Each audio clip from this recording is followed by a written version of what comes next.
জনগণ মানে না, হয়েছে লড়াই লড়াই লড়াই চাই, বাঁচতে হলে লড়তে হবে। আপোষ না সংগ্রাম, দালালি না রাজপথ, জনতা না জনতা, জনতার দাবি এক, ইশরাক মেয়র।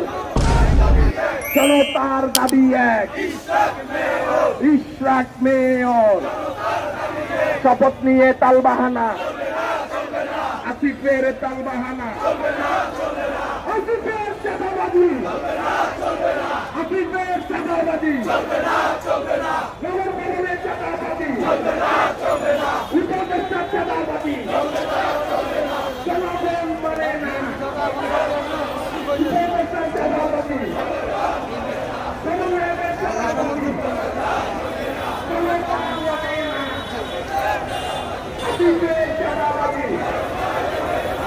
প্রিয় দর্শক, এতক্ষণ আমরা একটি ভিডিও দেখছিলাম যেখানে ইশরাক ইস্যুতে আন্দোলনরত অবস্থায় বিএনপির বিভিন্ন নেতাকর্মী এবং তারা যে দাবি করছে সেই দাবির ন্যায্যতা এবং সেই বিষয়ে সোশ্যাল মিডিয়া অনেক আলোচনা হচ্ছে। তো বিজ্ঞ ব্যক্তিরা এই বিষয়ে অনেক কথা বলেছেন এবং যারা এই বিষয়গুলো বোঝেন এবং যারা এই রাজনীতির এই মাঠগুলো বোঝেন এবং তাদের যে বিএনপির পক্ষ থেকে যে দাবি দেওয়া এবং ইন্টার গভর্নমেন্ট পাশাপাশি অন্য দলগুলোর যে সমর্থন, সেই দিক থেকে ইশরাক ইস্যুকে কেন্দ্র করে যে বিষয়গুলো দাঁড়াচ্ছে এটি রাজনীতির মাঠে সমাধান হওয়া উচিত এবং সেই দিক থেকে বিচারিক ব্যবস্থা এবং বিচার যেভাবে রায় হয়েছে সেই দিকেও গুরুত্ব দেওয়া উচিত সকল দলগুলোর।